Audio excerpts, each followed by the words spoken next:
इस वक्त तहसील हेडक्वार्टर उखराल में हूँ और सभी मीडिया के भाइयों का, मित्रों का धन्यवाद करना चाहूँगा।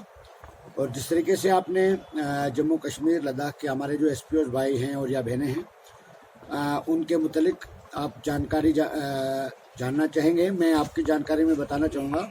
सबसे पहले मैं आप सभी के चैनल के माध्यम से, हमारा एक एसपीओ भाई बांडीपोरा में शहीद हुआ है। मैं बड़े दुख से हमें कहना पड़ता है और हम ये कहना चाहेंगे कि जो हमारा एसपीओ भाई बांडीपोरा में शहीद हुआ है, हम सब इस दुख की घड़ी में उनके परिवार के साथ खड़े हैं। और मैं अल्लाह ताला से, भगवान से यही दुआ करूँगा, प्रार्थना करेंगे कि उनके परिवार को ये सदमा बर्दाश्त करने की हिम्मत दे। और हम जम्मू कश्मीर की जनता कभी भी हमारे एसपीओ भाइयों की शहादत को कभी ज़ाया नहीं होने देगी। दूसरी तरफ से काफ़ी हमारे कुछ पॉलिटिकल पार्टीज़ के लीडरों को, कुछ हमारे काफ़ी चाहने वालों को ये गलतफहमी है कि जम्मू कश्मीर लद्दाख के एसपीओ का जो मुद्दा मैं पिछले काफ़ी समय से उठा रहा हूँ, जिसमें डेली वेजेस की बात हमने की, एनएचएम एम्प्लॉइज़ की हम बात करते हैं, हर एक तबके के छोटे एम्प्लॉइज़ के साथ जो भी नाइंसाफ़ी होती है उसके सिलसिले में हम बात करते हैं। और 2013-14 से मैं आज तक जो जम्मू कश्मीर लद्दाख के अंदर जितने भी हमारे एसपीओ भाई और बहनें हैं, उनके आवाज़ को लेके हम चल रहे हैं। और काफ़ी लोगों को ये गलतफहमी है कि शायद काफ़ी ज़्यादा फंडिंग जो है एसपीओ के द्वारा की जाती है। तो मैं आपकी जानकारी में ये बताना चाहूँगा, 2014 से लेकर 2021 तक जो भी हमने एसपीओ के बारे में, आप सभी चैनल्स जानते हैं कि हमने तमाम मीडिया के जरिए भी जम्मू कश्मीर के एलजी साहब, देश के प्रधानमंत्री, देश के होम मिनिस्टर साहब तक ये आवाज़ पहुंचाने की कोशिश की है। और जब 2021 में ऑनरेबल सुप्रीम कोर्ट तक हमें जाने पड़ा, वजह ये हुई कि जब देश के प्रधानमंत्री ने भी इनके बारे में लिखा कि इनकी रेगुलर पॉलिसी फ्रेम कर दी जाए, देश के होम मिनिस्टर साहब ने भी लिखा, हमने प्रोटेस्ट भी किया, इवन कि जम्मू कश्मीर के होम डिपार्टमेंट ने भी एक लेटर डीजीपी साहब को इशू किया कि इनकी रेगुलर पॉलिसी फ्रेम होने में ऑलरेडी 18 महीने लैप्स हो चुका है, फर्दर डिले नहीं होना चाहिए। उसके बाद भी जब इनकी बात को न सुना गया तो हम सुप्रीम कोर्ट ऑफ इंडिया में सभी डॉक्यूमेंट्स के लेकर एक पिटीशन फाइल की, जिसमें जब सुप्रीम कोर्ट में हम गए तो उस वक्त हमारे कुछ एसपीओ भाइयों ने, बहनों ने, फाइनेंस, आप जैसा ही मित्र है, मैं उसको जवाब देना चाहूंगा कि सेवा सिंह बाली ने 11 साल गवर्नमेंट जॉब किया है। मैं खानदानी आदमी हूं और मेरा बिजनेस है। और मैं 2003 में जब शायद वो अपना मुंह भी साफ नहीं कर सकता था, उस वक्त भी मेरे पास गाड़ी थी। मैंने 14 साल का कैरियर है मेरा, पॉलिटिकल कैरियर। उस शख्स को अपने गिरबान में झांकने की जरूरत है। मैं जानता हूं उसकी औकात क्या है। मैं बेहतर नहीं समझता हूं कि इतने छोटे से घटिया लोगों के सोच का जवाब देने की मैं जरूरत नहीं समझता हूं। सेवा सिंह बाली को पूरा जम्मू कश्मीर ने, पूरे देश का मीडिया जानता है और जनता जानती है। सेवा सिंह बाली का जो कद है, पूरे जम्मू कश्मीर के जनता के दिलों के अंदर जो जगह हमने बनाई है, ये शुरू से होते आया कि हमेशा फलदार दरख्त को पत्थर जरूर पड़ते हैं, उससे हमें कोई फर्क नहीं पड़ता है। मैं जानता हूं, मैंने आपको मैं ये बताना चाहूंगा कि उन लोगों को भी मैंने ही चलाया है और मैंने यहाँ तक पहुंचाया है। और आज वो मेरे ऊपर जो बात करते हैं, मैं उनको यही कहना चाहूंगा कि सेवा सिंह बाली को अगर जहाज में जाना है तो आपसे सर्टिफिकेट लेने की जरूरत नहीं है।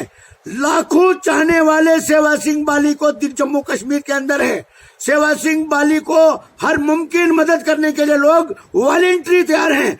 अब अगर किसी को तकलीफ है तो उनको अपने गिरबान में झांकने की जरूरत है। सेवा सिंह बाली ने पिछले 7 साल से, जो आजकल के लीडर इलेक्शन के दौर में नमोदार होते हैं, हम 24 घंटे जनता के बीच में रहते हैं और जो काम जरूर करता है और आजकल के दौर में उसके ऊपर उंगलियां उठाना कोई बड़ी बात नहीं है। उसको मैं यही जवाब देना चाहूंगा कि मैं मुनासिब ही नहीं समझता हूं कि मैं उसके सवाल का जवाब दूं। मेरे सपोर्टर आप कमेंट्स में पढ़ लीजिए, बखूबी उनको जवाब मिल जाता है। अगर जरूरत पड़ी तो हम लीगल नोटिस उसके खिलाफ लेने वाले हैं। मैं कहता हूं कि फिलहाल हम ये जवाब देना मुनासिब नहीं समझते, क्योंकि कोई भी उंगली उठा सकता है, उसको जमहूरी ताकत है, उससे हमें कोई फर्क नहीं पड़ता। और किस तरह का कौन कहता है एलिगेशन लगा? आप पूछ रहे हैं, मैं आपको जवाब दे रहा हूं। मैं कहता हूं मेरा एक पॉलिटिकल कैरियर है मेरे भाई। मैंने गवर्नमेंट जॉब को 2008 में रिजाइन किया है। मैं ओपन पूरे देश को पता है कि मैं एक पॉलिटिकल लीडर हूं और ट्रेड यूनियन लीडर हूं। मुझे जिनको अपने घर वाले नहीं जानते उनसे सर्टिफिकेट लेनी है क्या? मैं आप सभी के चैनल के माध्यम से यह डिमांड करना चाहता हूं जम्मू कश्मीर के एलजी साहब से, इस किस्म के सोशल मीडिया के चैनल्स को फौरी तौर पर बंद कर दिया जाना चाहिए, जो किसी के ऊपर एलिगेशन लगाने की। यह ब्लैकमेलर है, एक नंबर के ब्लैकमेलर। सभी लोग इसको खुद निपटेंगे मेरे बगैर ही। मैं जानता हूं, हमारे को जरूरत नहीं है। अगर कोई आदमी जिसको कोई जानता तक नहीं है, वो करोड़ों रुपए की प्रॉपर्टी जिन लोगों ने बनाई। मैं 2003 से 2008 तक ट्रेड यूनियन लीडर रहा हूं, रजिस्टर्ड ट्रेड यूनियन लीडर। 2008 से 2022 तक ट्रेड यूनियन प्रेसिडेंट हूं, जनरल सेक्रेटरी रहा हूं और पॉलिटिकल पार्टीज के साथ जुड़ा रहा हूं। इलेक्शन कंटेस्ट किए हैं और लाखों लोग मुझे चाहने वाले हैं। मुझे जहां भी मैं जाता हूं, मैं कहता हूं कि मैं आपको ये जानकारी बताना चाहूंगा। मैं कुछ ही दिन पहले, यानी 2 दिन पहले, कश्मीर के कुछ डिस्ट्रिक्ट्स में गया जहां ये बातें करने वाले लीडर कभी ख्वाब में भी नहीं जा सकते। मैं वहां पर जाके हजारों लोग हमसे गले मिलते हैं और मैं मुबारक देना चाहता हूं जम्मू कश्मीर के और खास करके कश्मीर के युवा को।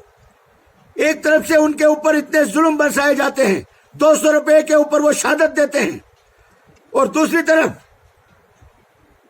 हमारे जम्मू कश्मीर की गवर्नमेंट की तरफ से, सेंट्रल गवर्नमेंट की तरफ से हमारे युवा को आए रोज किसी न किसी परेशानी में झोंका जा रहा है।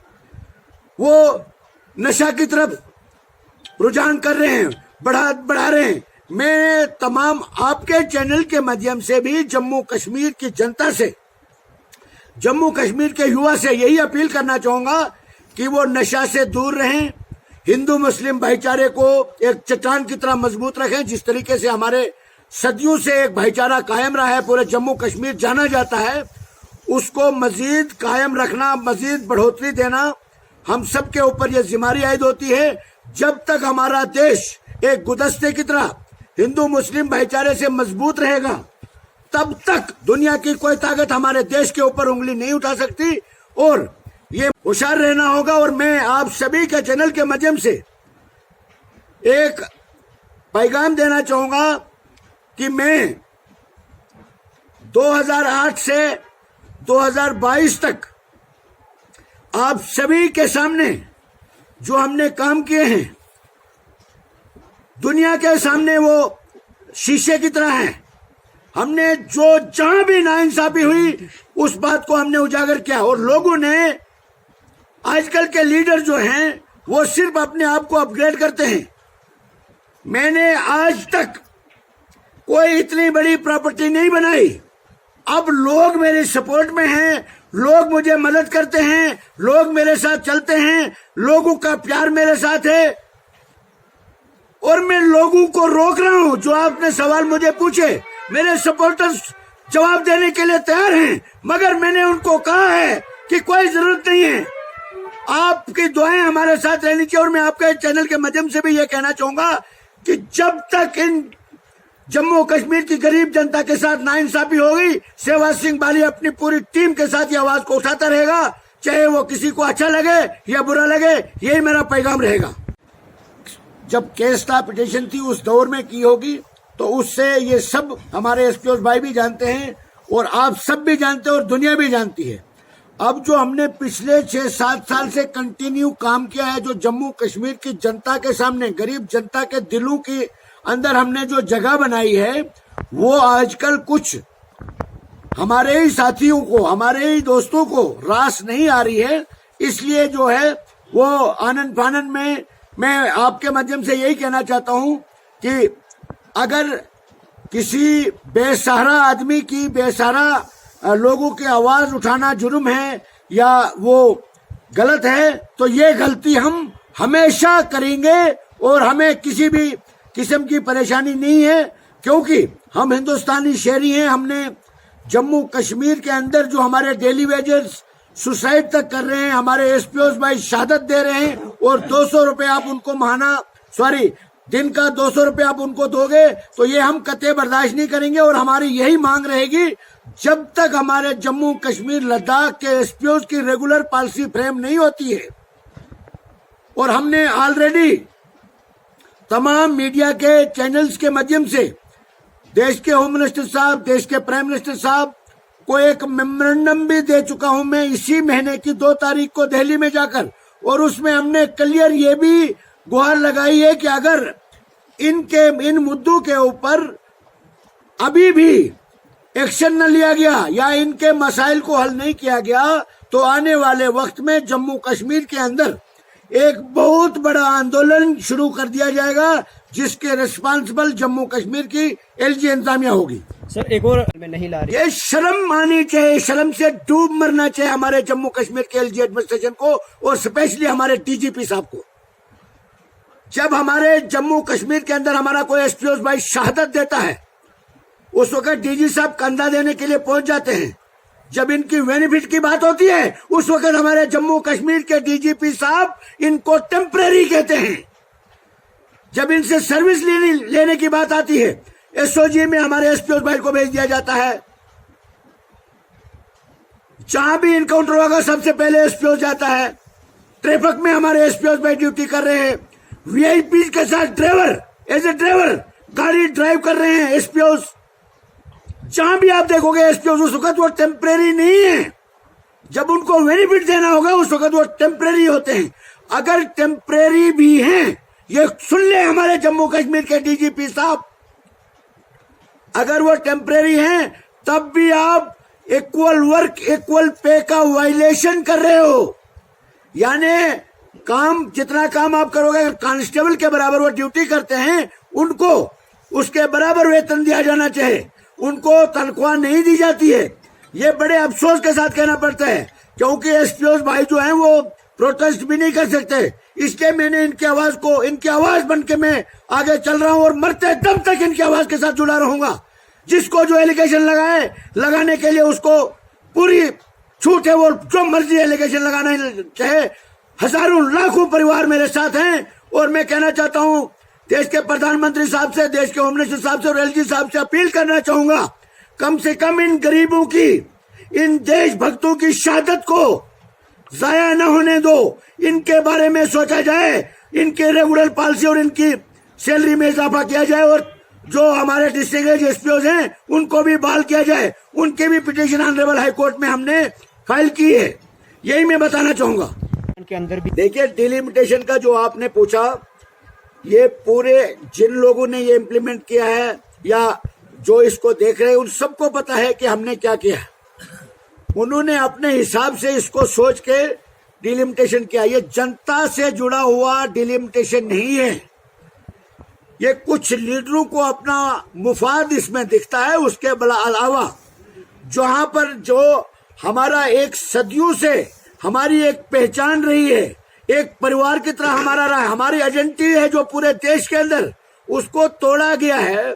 सर जैसे ऑल पार्टी आप देखिए जी, जो किसी भी जगह अगर कोई परिवार का एक सदस्य गलती करता है, तो सीधा सीधा उसके पेरेंट्स के ऊपर जिम्मेदारी आयद हो जाती है। वो अगर कोई नहीं भी कहेगा तब भी उसके ऊपर जिम्मेदारी आयद होती है कि उसके पेरेंट्स से ही पूछा जाएगा ना कि आपके परिवार के किसी सदस्य ने गलत किया है। जो हमारे जम्मू कश्मीर के अंदर इस वक्त बरसत इक़्तिदार गवर्नमेंट है या सेंटर में है, तो सभी लोगों का ये तो कुदरती बात है कि उनके ऊपर ही सवालिया निशान लगेगा। और जो डिलिमिटेशन हुई है, जो कमीशन हुआ है, ये पब्लिक डोमेन में अभी आएगा। काफी अभी बहुत दूर है, सफर बड़ा लंबा है। अभी तो फिलहाल जो हमारे जम्मू कश्मीर के मेंबर पार्लियामेंट साहिबान है, उनके तक ही आया है ये 15 तारीख तक। उसके बाद फिर ये पब्लिक डोमेन में भी आएगा। इसमें अभी काफी काम करने की जरूरत है। जब ये फाइनल हो जाएगा उसके बाद देखा जाएगा। बाकी ये जो जिस तरीके से डिलिमिटेशन हुआ है, ये सरासर गरीब जनता के साथ, अवाम के साथ अवाम जम्मू कश्मीर की तो पहले से ही पिसी जा रही है, ऊपर से जो बची खची कसर थी डिलिमिटेशन ने निकाल दी। बाकी मैं एक बात बताना चाहूंगा, देश की हर रियासत में हर 10 साल के बाद हदबंदी कमीशन होती है, यानी डिलिमिटेशन होती है। यहाँ पर काफी सालों के बाद डिलिमिटेशन हुई और वो भी आपने देखा होगा, इसमें यही कोशिश की है कि भाई को भाई से दूर करने की कोशिश की गई है। हमारा तो यही मानना है, जो हमारा एक आइडेंटिटी है, पोगल प्रस्थान की एक आइडेंटिटी है, पूरे देश में पोगल प्रस्थान का नाम है, पूरी दुनिया में नाम है, इसको भी बांटने की कोशिश की गई है। पुंछ राजौरी को अनंतनाग के साथ जोड़ा गया है। क्या आपको नहीं लगता है कि ये सरासर नाइंसाफी है? ये तो मुझे लगता है कि जो बिल्कुल जिनके पास दिमाग है ही नहीं वो भी इसको गलत समझते हैं। तो हमारा आम आदमी पार्टी तो बिल्कुल यही कहती है, और हमारे तो परसों हमारा तो एक डेलीगेशन डिविजनल कमिश्नर, ये तो हम लोग बाकी लीडर तो सिर्फ बात करते हैं, हम तो जमीनी स्तर पे काम करते हैं। सबसे पहले मेरा स्टेटमेंट आप देख लीजिए, आपको पता है सब, हमने पहले भी ये बातें की है। बाकी यहाँ कुछ लीडरों को उस वक्त याद आती है सोने की,